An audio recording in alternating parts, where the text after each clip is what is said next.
Simulan na natin ang balitaan. Narito ang malalaki at makabuluhang balita ngayong araw. Hataw Balita ngayon. Inumpisahan na ng House of Representatives ang mga paghahanda para sa ika-8 na State of the Nation Address o SONA ni Pangulong Ferdinand Marcos Jr. Isinagawa ang kauna-unahang Interagency Coordination Meeting kaugnay nito sa mga kamara noong nakalipas na Miyerkules, April 30. Ayon sa House of Representatives, Sergeant-at-Arms, Retired Police Major General Napoleon Taas, 27,000 kawani mula sa security at response agencies ang i-deploy upang i-secure ang House Complex at kalapit na lugar sa July 28, 2025, araw ng ika-4 na SONA ni PBBM. Dumalo naman sa coordinating meeting ang mga kinatawan mula sa Office of the President, Senate of the Philippines, Department of Foreign Affairs at Philippine National Police. Hataw Balita ngayon. Isinagawa ang isang last-minute meeting sa 100 kongresista ni House Speaker Martin Romualdez. Kulang 2 linggo ito bago ang midterm election sa May 12. Nanawagan ang Lakas Christian Muslim Democrats o Lakas CMD President sa mga kapwa mambabatas na gawin ang lahat ng makakaya upang suportahan ang 11 senatorial bets ng alyansa para sa bagong Pilipinas ni Pangulong Ferdinand Marcos Jr. Noong nakalipas na linggo na magkaroon ng isang assembly ang Lakas CMD para rin sa kaparehong panawagan. We really need to put an extra effort for our Alianza candidates. As I've said in a number of our gatherings here, we have to vote straight Alianza. We really have to go that extra mile for them. Hataw Balita ngayon. Paghain ng jurisdictional challenge sa International Criminal Court ang kampo ni dating Pangulong Rodrigo Duterte sa pamamagitan ng kanyang legal counsel na si Attorney Nicholas Kaufman. Gayunpaman, wala pang eksaktong petsa kung kailan nila ito gagawin. Ayon kay Kaufman, naniniwala siya na mayroon silang matibay na argumento bagaman nasa hukom pa rin ang huling pasya. Our worry is that in the coming days, perhaps even today, perhaps tomorrow, perhaps at the beginning of next week, but no more than in 1 week, we'll be filing our jurisdictional challenge. I've said already in the media that I think it's a compelling argument, but the ultimate arbiters of that argument are the judges themselves. And it's not for me to tell them how to find, ultimately, what they believe is the correct decision. The correct judgment. I hope they will accept my argument. Hataw Balita ngayon. Naniniwala si Senator Alan Peter Cayetano na dapat pag-aralan ang pagtaya ng living wage o sweldos sapat para mabuhay ang isang individual. Ayon sa senador, nararapat na bumuo ng isang ahensya na gagawa nito ang tinatawag niyang Labor Commission o LABCOM. Ngunit ayon sa grupo ng manggagawa, hindi malinaw sa kanila ang layunin ng LABCOM. Ayon kay Sergio Ortiz Luis Jr., Chairman at President ng Employers Confederation of the Philippines, mayroon ang Regional Tripartite Wage Board na nangangasiwa ng sweldo ng mga manggagawa. Hindi ko gusto ron, masasamahan na naman ng mga politiko eh. Kasi may kasama mga politiko, bakit pa? Sila na pagkalaman pinag-uusapan yan, ang against sa mga investors, yung napopoliticize yung wage board. Hataw Balita ngayon. Hindi nakalimutan sa talumpati ni Pangulong Ferdinand Marcos Jr. ang pagbanggit sa aumento sa sahod na hinihiling ng mga sektor ng manggagawa. Ayon sa Pangulo, kailangan pag-aralang mabuti ang isinusulong na dagdag sweldo na nagkakahalaga ng 200 piso. Maaari kasi itong makaapekto sa mga nagnenegosyo at mismong sa ekonomiya ng bansa. Gayunpaman, nananatilian niya ang administrasyon sa tungkulin nitong maisulong ang pandaigdigang pamantayan sa paggawa at pagresolba sa mga alitan sa pagitan ng mga employer at manggagawa. Sa usapin naman ng pagtaas ng sweldo, masarap pakinggan ang matatamis na mga pangako.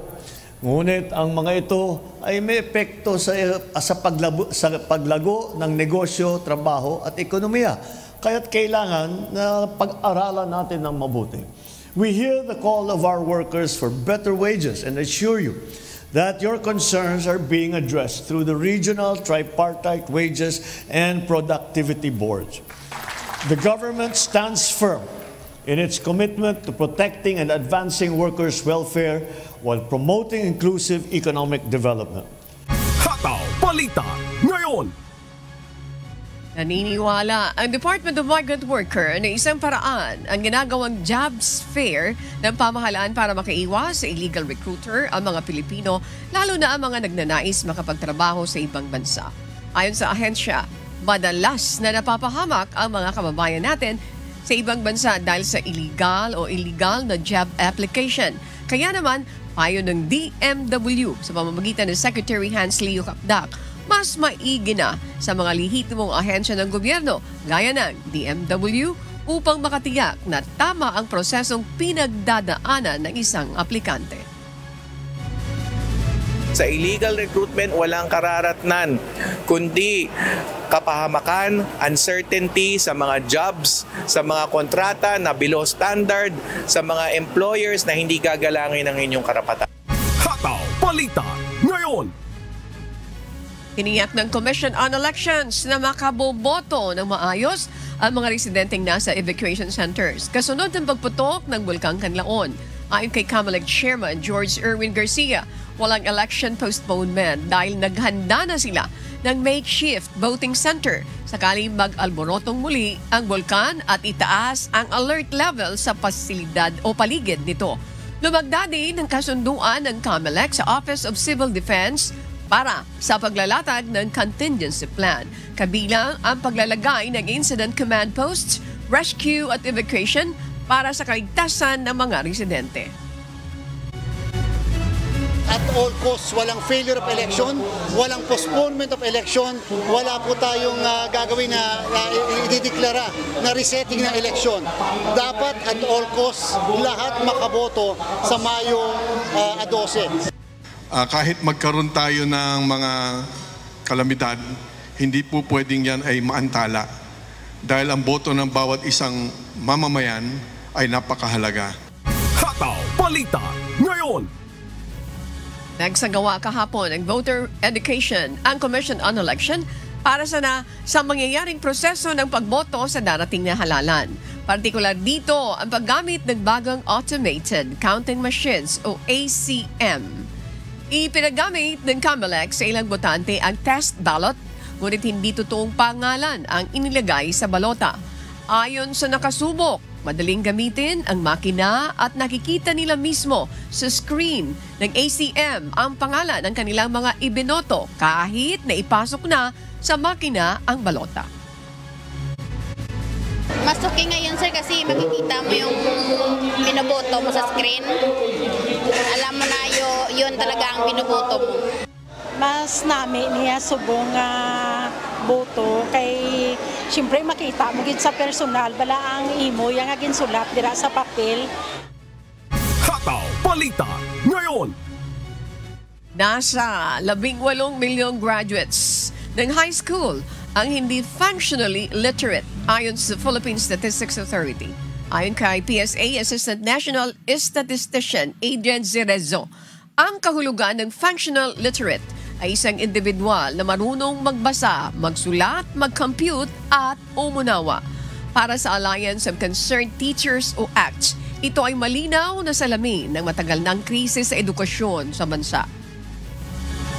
Well, dalawang bagay ang hinahamon natin ng gobyerno. No? Una, yung pagtataas ng budget sa education para marisolbahan yung mga kakulangan, sasapi ng kulang ng teacher, kulang ng classroom, kulang ng materials. Pangalawa, yung curriculum, pinakamahalaga ito. No? Ngunit sa gitna ng mga batikos, tiniyak na Education Secretary Sonny Angara na ginagawa ng Department of Education ang lahat ng hakbang upang mapalawak ang literacy programs sa bansa. Hataw Balita ngayon. Magpapatupad ng 12 oras na power interruption ang ILECO sa Sabado, May 3. Base sa abiso ng National Grid Corporation of the Philippines, mawawala ng supply ng kuryente ang ilang bahagi ng probinsya mula alas 2 ng madaling araw hanggang alas 2 ng hapon. Apektado ang mga lugar na sinusuplayan ng ILECO. 2. Kabilang ang Putotan, Dumangas, Januay at Lublob substations. Gayon din ang ILECO 3 sa Natividad at Banati substations.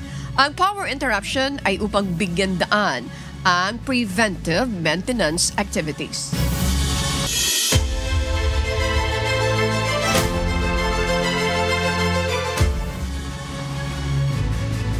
Nananawagan ng Manila Economic and Cultural Office o MECO sa mga botanteng overseas Filipino workers o OFW sa Taiwan na bumoto ng maaga bago ang huling araw ng online overseas voting sa May 7. Samantala, hiling ng mga OFW sa Taiwan sa mga mananalong kandidato na isulong ang pag-unlad ng Pilipinas at labanan ang korupsyon sa bansa. Ito ang umahataw na balita ni Paulo Dazal. Hataw Balita ngayon. 5 araw bago sumapit ang huling araw ng online overseas voting sa Taiwan ay nagpaalala ang Manila Economic and Cultural Office o MECO sa mga Pilipinong registered voters na bumoto na. At dahil online na ang pagboto sa Taiwan, mas madali para sa mga kababayang botante ang makaboto.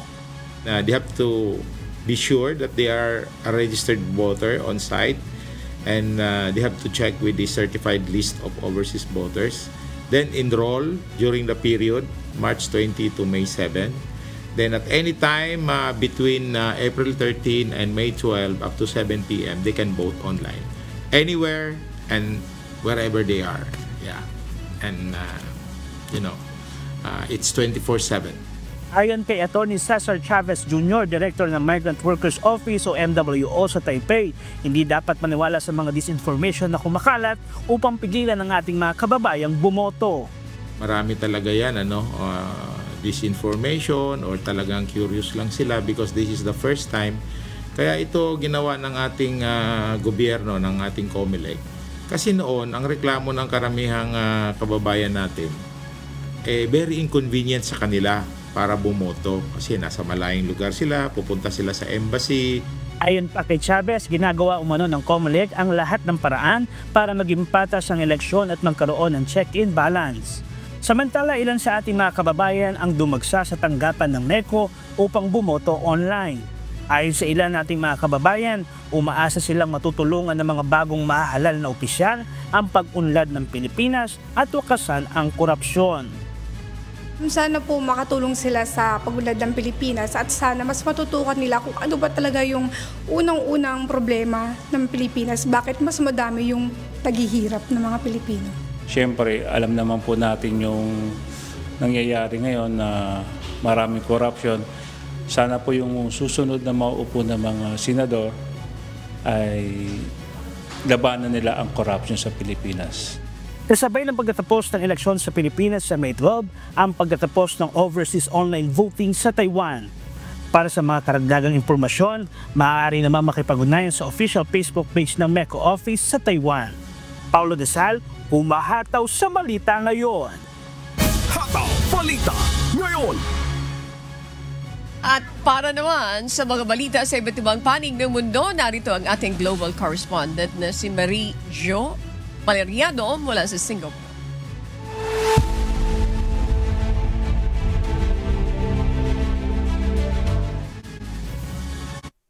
Good morning, Annie. Magre-repaso ang syudad ng Vancouver, Canada, kaugnay ng nakalipas na insidente na naganap sa Lapu-Lapu Day. Magkakaroon din ng public memorial para sa mga biktima ng street festival. Ito ang humahataw na balita ni Noel Poliarco. Hataw Balita ngayon.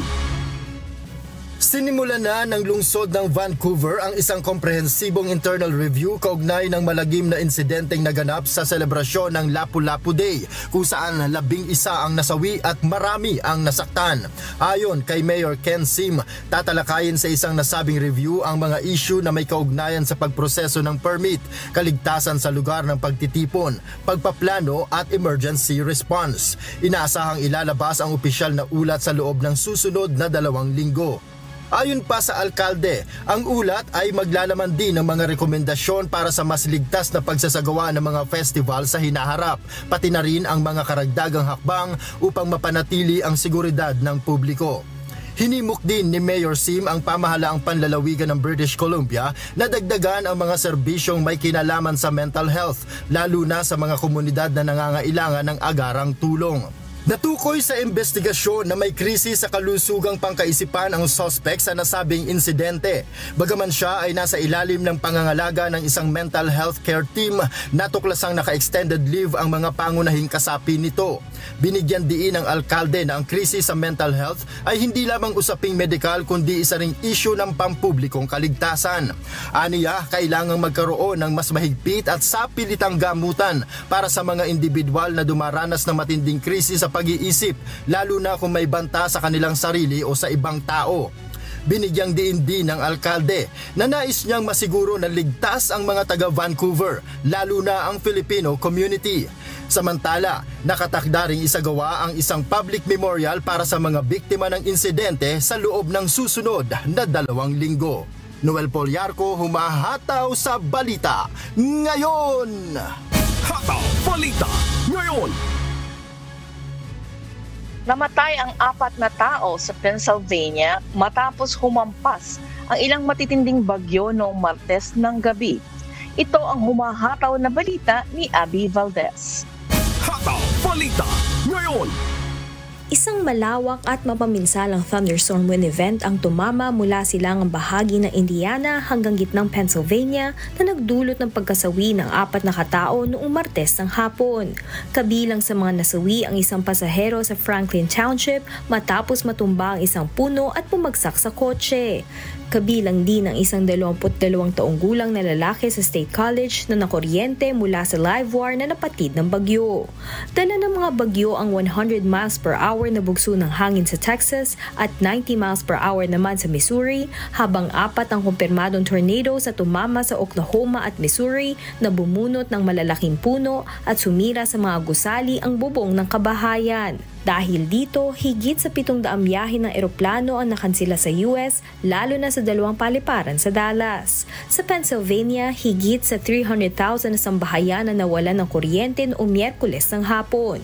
Ang masamang lagay ng panahon ay lilipat sa silangan na patungo sa Austin, Texas, papuntang Shreveport, Louisiana, papuntang Little Rock at Nashville, Tennessee, papuntang Louisville, Kentucky, at hanggang Cleveland na ang pangunahing banta ay mapanirang hangin at malalaking hail. Abby Valdez, humahataw sa balita ngayon. Hataw Balita ngayon. Lumago ng 0.4% ang ekonomiya ng Eurozone.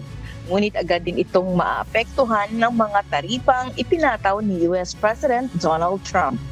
Ito ang humahataw na balita ni James Hilario. Hataw Balita ngayon.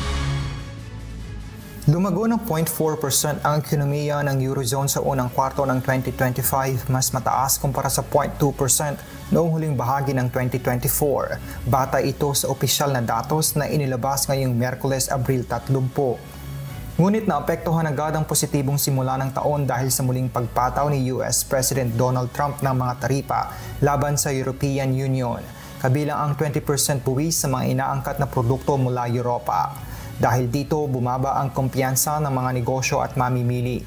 Bumagsak rin ang Economic Sentiment Indicator ng EU sa 93.6 noong Marso, ang pinakamababa mula Disyembre. Bagaman pansamantalang ipinagpaliban ni Trump ang pagpapatupad ng ilang taripa sa loob ng 90 araw, nananatili pa rin ang iba pang buwis kabilang ang 25% taripa sa bakal, aluminum at mga sasakyan na nagpapataas sa gastos ng mga import. Bilang tugon, 7 beses nang nagbaba ng interest rate ang European Central Bank upang pasiglahin ang ekonomiya. Samantala, inaprubahan ng pamahalaan ng Germany ang 500 billion euro investment fund para sa mga proyektong pang-infrastruktura. Gayunpaman, ibinaba ng Germany ang growth forecast nito sa 0% ngayong taon matapos ang 2 magkasunod na taon ng pagbagsak ng ekonomiya. James Hilario, humahataw sa balita ngayon. Hataw Balita Ngayon. Simula kahapon, May 1, 2025, ang pagmomonitor ng average speed cameras para sa mga light vehicles sa Regional New South Wales. Bagamat nasa trial period pa lamang natatagal ng 2 buwan, posible pa ring singilin ng multa ang mga mahuhuli nitong lalabag sa speed limit. Ito ang humahataw na balita ni Danny De Lieva. Hataw Balita Ngayon. Sinimulan na ang trial ng average speed cameras para sa light vehicles sa Regional New South Wales sa Australia. Sa loob ng 2 buwang trial period, babantayan ng mga kamera ang bilis ng takbo ng mga light vehicle, hindi lang heavy trucks. Ang average speed cameras o point-to-point cameras ay sumusukat ng bilis ng sasakyan sa pagitan ng 2 puntos para matukoy ang average speed. Mas naipapakita nito ang kabuuang speeding behavior ng driver, hindi lang ang bilis sa isang sandali. Ang mga kamera ay matatagpuan sa Pacific Highway, Mid-North Coast at Hume Highway, South New South Wales. May mga warning signs sa mga lugar na ito para paalalahanan ang mga driver na bawasan ang bilis. Ang mga mahuhuling lalampas sa speed limit ng hanggang 30 km per hour ay makakatanggap ng warning letter. Ngunit ang sobra sa 30 km per hour ay pagmumultahin ng 2,200 to 3,300 Australian dollars. Bukod pa sa demerit points at posibleng suspensyon ng lisensya.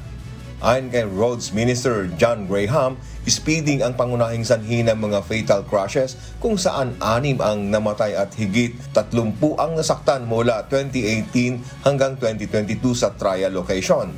Umaasa naman si Regional Transport Minister Jenny Aitchison na makatutulong ang trial sa pagbawas ng road deaths sa mga rehiyon at tiniyak niyang alam ito ng komunidad. Danny De Lieva, humahataw sa balita ngayon. Hataw Balita Ngayon. Nagsagawa ng kilos protesta ang mga senior doctor sa New Zealand matapos mabigo sa negosasyon nito sa gobyerno tungkol sa hinihing dagdag na sahod. Ito ang humahataw na balita ni Early Briones. Hataw Balita Ngayon. Mahigit 5,000 senior doctor sa buong New Zealand ang nagsagawa ng kilos protesta matapos mabigo ang negosasyon sa Health New Zealand. Ito ay matapos nilang tanggihan ang bagong alok sa sahod na umano'y hindi sapat upang mapanatili ang mga manggagawa at mailigtas ang public health system.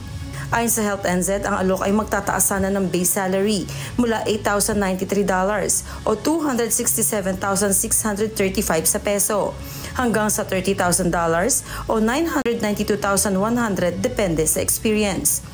Ngunit giit ng Association of Senior Medical Specialists, ang 1.5 cap sa loob ng 2 taon ay katumbas lamang ng 0.77% na pagtataas taon-taon. Hindi sapat para matugunan ang matinding kakulangan sa mga doktor. Dahil sa protesta, naantala ang humigit kumulang 4,300 procedures, bagaman nananatiling bukas ang mga emergency at essential services.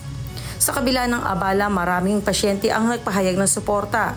Hinimok naman ng gobyerno ang unyon na bumalik sa negosasyon, habang ipinagtanggol ni Health Minister Simeon Brown ng alok at nagmungkahi ng incentives para sa mga doktor sa underfunded areas. Samantala, ipinahayag ni Finance Minister Nicola Willis ang pagkadismaya sa epekto ng welga, habang binatikos ng labor opposition ng gobyerno sa kakulangan ng pamumuhunan sa health sector. Early Briones, humahataw sa balita ngayon. Hataw Balita Ngayon. At iyan po ang mga balita mula sa iba't ibang panig ng mundo. Mula rito sa Singapore, ako si Mary Jo Malariado. Magandang araw and happy weekend. Sa pagpapatuloy, naghataw balita ngayon. Sa gitna ng patuloy na pagbabantay sa aktibidad ng Bulkang Kanlaon, mahalagang malaman natin ang mga pinakahuling update mula mismo sa mga kinauukulan. At sa oras na ito, makakasama natin si Director Raul Fernandez, ang Regional Director ng Office of the Civil Defense Region 6, upang ibahagi ang mga hakbang ng gobyerno, mga paghahanda at paalala para sa kaligtasan ng publiko. Good morning po, Director Fernandez. Thank you for finding time with us. Magandang umaga po. Good morning po, Miss Ann, sa mga nanonood po ng UNTV Hataw Balita. Maraming salamat again. Thank you very much for finding time with us. Ano po yung pinakahuling ulat ng Philippine Institute of Volcanology and Seismology hinggil dito sa aktibidad po ng Bulkang Canlaon? Kabilang na po yung mga naitalang pagyanig, pagbuga ng abo at mga obserbasyon pa po ninyo. Yung mga status nitong nanggagaling na pagbuga sa Bulkang Canlaon. Opo. Nananatili po tayo sa alert level 3. Nang ibig sabihin po ay nasa magmatic unrest pa rin po yung bulkan na maaari pong magkaroon po ng magmatic eruption anytime po. So nung last April 30 po yung latest po na nibigay sa ating datos po ng PHIVOLCS, nagkaroon po ng 12 volcanic earthquakes at around 2,700 tons per day po na pagbuga po ng sulfur dioxide. At nananatili pong namamaga po yung kalupaan po sa paligid po ng bulkan. Okay. Director, right now, ano yung hakbang at mga direktibang ipinatutupad ng lokal na pamahalaan at ng National Disaster Risk Reduction and Management Council bilang tugon dito sa kasalukuyang sitwasyon diyan sa Bulkang Canlaon? Sa ngayon po, nakafocus po yung ating pong task force po na paghandaan po yung nalalapit po na eleksyon sa May 12. So kahapon po nagkaroon po ng MOA signing between po ng OBELEC at OCD regarding po nga po dito sa sitwasyon po ng Canlaon. So nagkaroon din po ng presentation po ng si COMELEC ng ating po ng contingency plan in case po na magkaroon po ng pagbuga po ng ng pagsabog po ng Canlaon po during the election. So pinaghandaan po natin 'yon kung ano po yung sasagawa natin para po hindi po maantala. Patuloy pa rin po yung ating pong ang pagbuto po ng ating pong mga kababayan. At diyan po, in relation to that po, nagkaroon din po tayo ng contingency planning. Patuloy po rin yung ating po pag-assess po ng contingency planning kung ano po yung gagawin natin in case nga po na tumaas po, umakyat po sa alert level 4 yung ang Bulkang Canlaon. At patuloy din po yung pag-assess po natin ng mga condition po ng ating pong mga IDPs sa loob po ng mga evacuation center. Nagpo-provide po tayo ng kanilang mga pangangailangan at ang ating pong Regional Incident Management Team ay ina-assess po paano po yung pwede pong ating po may bibigay po na tulong po sa ating pong mga IDPs. Okay. Right now po, Director, pa-describe nyo lang, paano naapektuhan ng kasalukuyang aktibidad ng Bulkang Canlaon ang mga residente? Aligaga ba sila? Kahit sabihin pa natin right now, yung nalalapit na eleksyon, in place na po yan, kahit anong mangyari, awa tulong ng Diyos, makakaboto sila kasi napaghandaan na po yan. Okay, yung behavior ng ating mga kababayan dyan, natatakot ba sila? Ano ba ang dala sa kanila nito? At of course, baka pwede nyo rin po kaming balitaan tungkol doon sa status din ng agrikultura at yung turismo dyan sa mga karating na lugar at anong hakbang din ang isinasagawa upang matugunan ang epekto nito po. Yeah, sa ngayon po dahil nga po aabot na ho tayo ng mag-aabot na ho tayo ng 5 buwan po dito po nila yung condition po ng ating pong mga kababayan po na apektado po ng aktibidad po ng Canlaon. Ngayon pong May 10 po, May 9 po 5 buwan na sila. So medyo restless na rin po yung ating pong mga kababayan. Gusto na po nilang bumalik sa kanila pong normal na pamumuhay. Subalit po, wala po tayong magagawa po dahil si Canlaon po ang nag-ano po niyan dahil nga po sa meron pa po tayong panganib po na pili pong idulot po dahil nga po sa sa sa mataas na aktibidad po ng Bulkan Kanlaon. So ang ating pong Department of Health ay patuloy po nagbibigay po ng mental health and psychological assistance sa ating pong mga kababayan. So magkakaroon din po tayo ng mga projects po, no, ng early recovery projects para po sa kanila. Magsasagawa po tayo ng mga trainings. Ang TESDA po ay magsasagawa po ng trainings, no, yung vocational trainings para po sa mga mga apektadong mamamayan. Doon naman po sa agrikultura, malaki na po yung naidulot pong pinsala nitong pagbuga po ng patuloy pagbuga po ng abo ng Bulkan Kanlaon. In fact, umaabot na po tayo sa 129 million po, no, na na dulot po na pinsala ng abo. At doon naman po sa sa turismo naman po, ang apektado na naman po yung yung lugar na nasa loob po ng 6 kilometer extended danger zone. So yun po yung hindi po natin pinahintulutan ang pumasok po doon. So wala pong tourism activity doon po sa loob. However, pili naman pong makikita naman po yung bulkan sa malayo. So sa labas po noon, patuloy naman po yung normal na aktibidad po when it comes to tourism. Okay, isa na lamang po yung gusto ko nung malaman sa inyo po. Sa obserbasyon po, laging nagkakaroon tayo ng problema sa supply, nag-inuming tubig mismo na apektuhan every time na may mga pagputok ng bulkan. May we know po kung at this point, nami-maintain ba na masuplayan ng mga inuming tubig yung ating mga kababayan? At paano rin po yung mga paglalaban na ginagawa ng ating mga residente doon? Ang apektado po sa yung La Castillana at ang La Carlota. So sa La Castillana po, may natanggap na po tayong report na medyo po nagkukulang na sila po ng supply na tubig dahil nga po yung water table nila ay kapag humihigop po tayo ng tubig, may mga kasama na pong buhangin. So mayroon na po tayong coordination sa mga kalapit po ng mga munisipyo, no, ng mga LGUs po na willing po mag-provide ng tubig. For example po yung Binalbagan. So ongoing na po yung aming pong yung ating pong negosasyon at meron naman po tayong pinoprovide po ng mga water filtration tanks. And nandun naman po yung PRC, yung Red Cross po, nagpo-provide po ng tubig. At ang pati po yung DSWD. So meron po tayong water tanker na pwede po maghakot po ng tubig mula po doon sa Binalbagan, dadalhin po doon sa La Castillana. So in the case of La Carlota naman po, medyo medyo humina yung pressure ng kanilang tubig. Yung kanilang source po ay bigla pong bumaba. Yung water nung tubig na binibigay po. So ito po ay nasolusyonan na rin po ng La Carlota LGU. So nasolusyonan na po nila ito at nakapag-provide na rin po tayo ng ng additional assets po para po yung water filtration tank para po matugunan po yung pangangailangan po ng ating mamamayan. So for the short term po na po natin yon, na address po natin yon. So patuloy po silang tumatangka po ng tubig. Yung naman po sa paglalaban naman po ay yung kasi po kapag pinaproseso po natin yung tubig, nililinis natin, some part of it po, yung po yung yung hindi pwedeng inumin, yung po yung ginagamit sa paglalaba.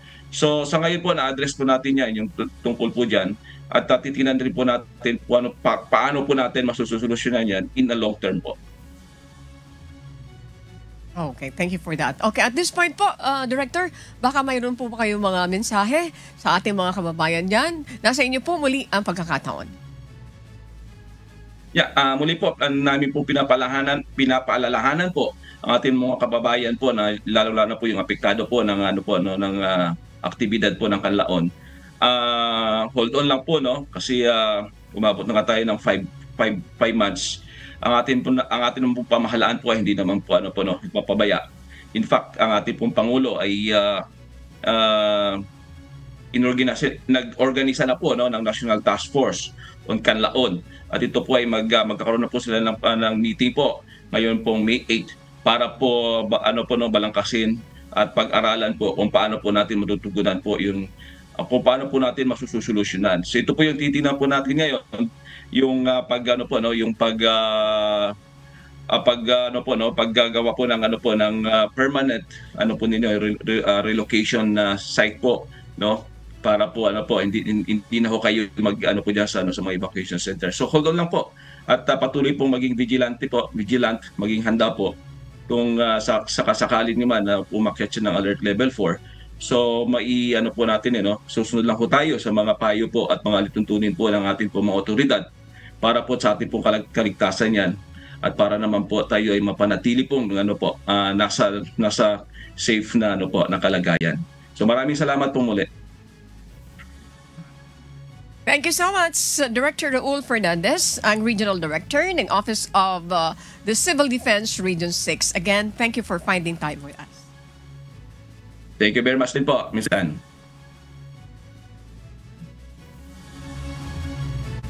Samantala, tatalakayin natin ang isa pang mahalagang balita na patuloy na sinusubaybayan ang naganap na salpukan ng ilang sasakyan sa ECETEX Toll Plaza kung saan 12 ang nasawi. Upang bigyan tayo ng update at impormasyon hinggil sa insidenteng ito, makakapanayam natin ngayong umaga si Ginoong Marvin Giang, ang hepe ng Tarlac Provincial Disaster Risk Reduction and Management Office o PDRRMO. Magandang araw po sa inyo, Ginoong Giang, at maraming salamat sa inyo pong panahon. Ay, magandang umaga rin po, ma'am, at maraming salamat po sa inyong pag-interview at sa ating po mga tagapakinig. Magandang umaga po. Kami po ay nagpapasalamat, batid namin na hanggang ngayon wala pa po kayong tulog kasi inaasikaso ninyo po yung pagdadala ng mga biktima diyan po sa ospital. Okay, thank you again. Maraming salamat for finding time with us. Kumustahin po namin ngayong umaga yung mga nasugatan sa insidente dito sa aksidente na ito sa ECETEX Toll Plaza kahapon. At ano na po ang kalagayan ng mga biktima? Na-identify na po ba ang mga pangalan nito? Kabilang na po yung mga nasawi?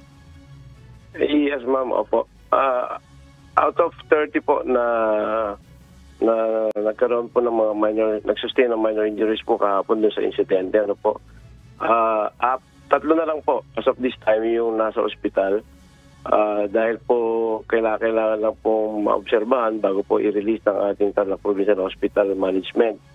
So yun pong 27 nakauwi na po kagabi hanggang kaninang umaga. Yung latest po is around 2 o'clock po na na-discharge kanina. So 3 na lamang po yung inoobserbahan dito sa atin sa Tarlac Provincial Hospital po sa mga na-injured na victims kahapon po sa aksidente. Ginoong Marvin, yung total ng namatay, 10 po ba? Pakiklaro nga po ito. 10 na dagdagan po ito.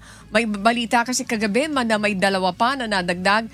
Kaling po sa inyo sa oras na ito, sir. Ano po ang pinaka-aktual na bilang ng mga nasawi po? Yes, ma'am. Ang latest po na bilang is 10. 10 lang po yung official na count nung ating mga casualties po dun sa road crash incident po kahapon. Bali, 4 po yung mga bata dito at 6 po yung adult sa mga nasawi. At lahat naman po yung 10 ay identified na po kahapon at kasalukuyan nga po pinaprocess po yung mga casualties natin kasi ibinilin po ng ating Governor Susan Yap na as much as possible, sana po bago iuwi, nakaprocess na po, naka-embalsa muna para po naman hindi na mahirapan yung mga relatives po ng ating mga biktima. So, kagabi po, meron na po tayong 2 na ihatid po sa Bulacan. Yun pong biktima na nakasakay po doon sa doon po sa Kia Sonet na kotse na mag-asawa. So, 8 na lang po yung pinaprocess ngayon. So, sabi po sa amin ng funeral homes, baka po hanggang mamayang after lunch, maihatid na po lahat yung 8 sa kanilang mga areas. Kasi yun pong 8 taga-Antipolo po sila lahat. Yun po nakasakay dun sa Nissan Urban na mga casualties po natin. Okay. Ginoong Giyang, ano Ano yung posibleng sanhi nitong multiple vehicle collision sa EasyTex Toll Plaza? Yes, ma'am. Kasi parang sinasabi doon sa mga initial reports na nakuha natin, nando doon sila sa payment lane or payment line. Kung ito'y nakahinto, bakit ganun tindi yung impact nito po? At gusto rin namin malaman, paano po ito iniimbestigahan ngayon ng mga otoridad? Yes, ma'am. Based po dun sa spot report ng Tarlac City Police, ayon po kay Colonel Santos, at ayon na rin po dun sa mga patient victims po natin kahapon na base po sa interview, ano po, yun pong 5 sasakyan, yung 4 po na sasakyan, nakapila na po dito sa Tarlac City Exit Plaza, Toll Plaza po ng EasyTex. Mabagal na po yung linya, gawa nga po nung malapit na silang magbabayad sa exit point ng EasyTex.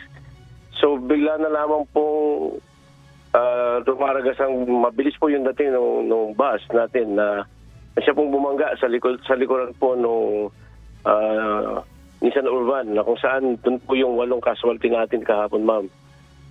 Ayon din po sa mga nakatulog daw po yung driver. So kaya po hindi napansin na lang po niya, malapit na po siya talaga doon sa mga sasakyan. Kaya hindi na po niya naiwasan pang pagpreno or bagalan yung kanyang pagtakbo. Yun po yung naging sanhi kung bakit po yung 2 sasakyan, yun pong Urban at saka po yung Kia na kotse, sa lakas po ng impact talaga total wreck po talaga. As in, talaga po sobra yung impact po ng bangga kaya po ganun kadami at kakagrabe yung naging resulta ng insidente kahapon. Nakatulog siya. Okay. So 8 hours lang naman ang trabaho ng mga drivers. Ano po? Okay. May mga ulat bang nagsasabing hindi tama ang pag-ooperate ng mga sasakyan o ang kondisyon ng kalsada na nagka-contribute dito sa aksidenteng ito? Ito po ay mga ilang reaksyon na naririnig natin. Gusto namin maipaabot sa inyo po, Sir Giyang? Yes, ma'am. Actually po kahapon, maganda naman po yung panahon. Hindi naman po madalas yung daan. Mainit lang po kahapon, gawa ng heat index. But then again, sabi ko nga po, nakapila na po papalabas ng exit Toll Plaza yung mga ating mga sasakyan na involved. So ibig sabihin po, mabagal na lang po talaga yung takbilakad nito. So, dahil po doon sa naging reaksyon ng driver na baka ko biglang naidlip dahil sa pagod po siguro naman o sa hindi malamang dahilan. So sabi pa nga po ng isang patient victim din kahapon, tinry po niyang warningan pa yung driver, tumayo po siya at sinabihan, sinigawan na sabi po daw niya bagalan nyo na lang po yung takbo kasi malapit na tayo sa exit, sabi po, at baka po mabangga. So ganun po yung nangyari. Siguro hindi na ako napigilan ng driver na naipikit yung mata, kaya po sa isang iglap, ganun po kagrabe talaga yung naging resulta ng aksidente po kahapon. Okay. At this point po, Ginoong Giyang, ano po ang mensahe nyo sa ating mga motorista, sa ating mga kababayan na gumagamit po ng EasyTex? Hindi lang sa EasyTex, sa lahat po ng ating mga driver para makaiwas po sa mga aksidente katulad nito po. Yes, ma'am. Ano po, ang bilin lang po naman palagi po sa mga road safety seminars po na kinakandang ng office is maging defensive driving lang po, maging alerto.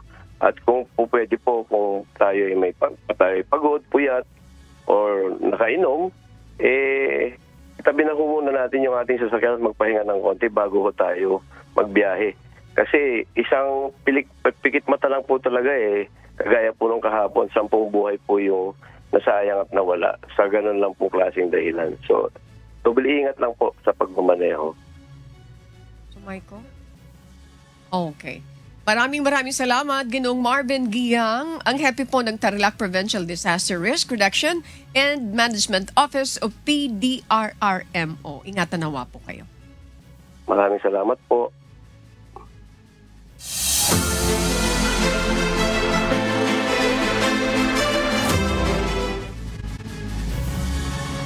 Isang panibagong aktibidad ang naitala naman sa Bulkang Bulusan sa lalawigan ng Sorsogon kahapon, May 1. Ayon sa ulat ng Philippine Institute of Volcanology and Seismology o PHIVOLCS, isang degassing o paglabas ng gas mula sa ilalim ng bulkan ang nangyaring aktibidad. Gayunpaman, pinag-iingat pa rin ng ahensya ang publiko dahil sa kasamang abo na inilalabas nito. Mula sa Sorsogon City, si Brian Baldarahe, humahataw. Hataw Balita ngayon. Brian, yung bang nangyaring aktibidad sa Bulkang Bulusan kahapon ay mas lalong mapanganib kumpara sa mga phreatic eruption na nangyari sa ilang araw na pag-aalboroto nito? Good morning, Ani. Base sa obserbasyon ng Bulusan Volcano Observatory ng Philippine Institute of Volcanology and Seismology o PHIVOLCS ay naglabas ng abo, kakaunti ang lumabas na abo ng bulkan kahapon nang magkaroon ito ng degassing. Ganun pa man, Ani, patuloy pa rin ang paalala ng publiko, ng ahensya sa publiko dahil naglalabas pa rin ang abo ang bulkan, bagay na mapanganib na malanghap ng mga residente dito. Kinumpirma ng PHIVOLCS na kung 1:30 ng hapon kahapon nang magkaroon ng paglabas ng abo sa Bulkang Bulusan, subalit pagtitiyak nito na hindi ito mula sa isang phreatic eruption. Napadpad ang binugang abo ng bulkan sa timog kanlurang bahagi nito. Subalit ayon sa ahensya, kakaunti ang lumabas na abo dahil ito sa nangyaring degassing o ang pagpakawala ng bulkan ng gas mula sa magma na matatagpuan sa ilalim nito. Sinabi rin ng PHIVOLCS na hindi ito indikasyon na posible o mas malakas pa na pagsabog na maaaring maganap sa bulkan.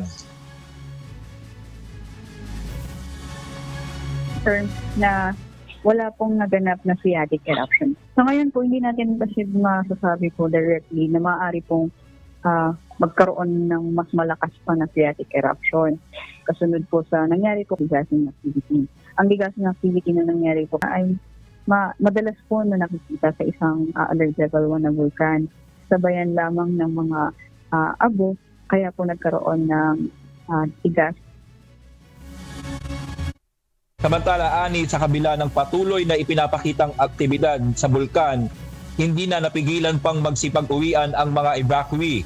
Bit-bit ang mga ayuda mula sa Department of Social Welfare and Development o DSWD. Pagtitiyak lamang ng Provincial Disaster Risk Reduction and Management o PDRRMO na naka-alerto pa rin ang kanilang opisina sakaling mag-alborotong muli ang Bulkang Bulusan. Siyempre, nandiyan yung kaba at takot because of the amoy ng sulfur. So, yun ang isang dahilan kung bakit nagre-request sila na i-likas muna sila. But sa alert level 1, we don't have any recommendation ng evacuation. Sa ngayon, Ani, pahirapan pa din ang pag-aalis ng abo sa mga apektadong lugar ng ashfall sa bayan ng Quezon. Ayon sa Bureau of Fire Protection, mas malawak kasi at mas maraming lugar ang narating ng abo ng binuga ng bulkan noong Martes ng gabi, April 29. Bukod sa National Highway na inunang linisin ng mga kawani ng Bureau of Fire Protection, pahirapan din ang paglilinis sa mga maliliit na kalsada papunta sa mga barangay na apektado ng ashfall. Hindi po kasi madali na papasukin natin yung mga internal barangays, especially po yung mga masisikip na kalye. Kaya ngayon po medyo doon po tayo nagkakaroon ng konting problema, pero nagagawa naman po ng paraan ng Bureau of Fire Protection. Ani, ayon sa Bureau of Fire Protection diyan sa bayan ng Irosin, maaaring tumagal pa ng 2 araw ang isinasagawang clearing operation sa mga apektadong lugar ng ashfall sa kanilang bayan. Ani.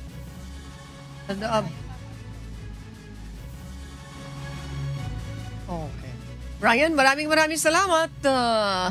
Brian Baldarahe, live mula po sa Sorsogon City, Sorsogon. Hataw Balita ngayon. Isang panibagong milestone ang naabot ng UNTV News and Rescue matapos umabot sa 5 milyon ang YouTube subscribers nito kahapon. Bilang nag-iisang public service channel, tumatak sa publiko ang mga programang nagbibigay ng serbisyong makabuluhan tulad ng Doctors on TV, Itanong Mo kay Soriano at Hataw Balita Ngayon. Itinatampok din po ng UNTV ang emergency preparedness sa Lifesaver at mga educational videos na kapaki-pakinabang sa araw-araw. Noong Marso, March 2025, umabot sa milyong-milyong views ang ilang news programs ng UNTV, gaya ng Hataw Balita ngayon na mayroong 2.2 million views. Ito ang balita with 1.9 million at CNews na may 1 million views. Maraming salamat sa 5 milyong subscribers na patuloy na sumusuporta. To God be the glory. Salamat po sa Diyos. Maraming salamat po sa inyong lahat. Mga kasambahay, kung may mga istorya po kayong nais balikan sa Hataw Balita ngayon, pwede nyo po itong muling mapanood sa aming mga social media account. Magtungo lamang po sa UNTV News and Rescue YouTube channel at i-click ang subscribe button. Ngayon din sa aming Facebook at TikTok accounts. Mapapanood nyo rin po rito ang iba pang news programs ng UNTV, pati na po ang ibang video ng nag-iisang public service channel. Kaya tara na, subscribe, like, and share. Siyempre gusto natin magpasalamat sa ating Kuya Daniel Rason. Salamat sa Diyos. At sa aming ibabahaging mga salita ng Diyos na ating sandigan mula sa Lucas 8:15. At ang sa mabuting lupa ay ang mga pusong timtiman at mabuti na iniingatan ang salita pagkarinig at nangabubungang may pagtitiis. Sa mga humahataw na balita ngayong umaga ng Biyernes, 2 sa buwan ng Mayo 2025. Sa ngalan ng lahat na bumubuo ng UNTV News and Rescue, UNTV, Radyo La Verdad 1350 at ng ating mga correspondent mula sa Pilipinas at sa ibang panig ng mundo. Wala na pong shout out daw. At sabi ni Andrea, good morning again. Sabi ni Joseph, Rap, madara tao. Okay. Alex, wala nang shout out. Pasensya na po. Nagtuturo na siya. Ako po si Annie Rentoy. At dito sa UNTV at UNTV Radyo La Verdad 1350, Diyos ang aming sandigan, serbisyo publiko ang aming pinahalagahan. Susunod na po ang Good Morning Kuya. Salamat po sa Diyos at magandang umaga.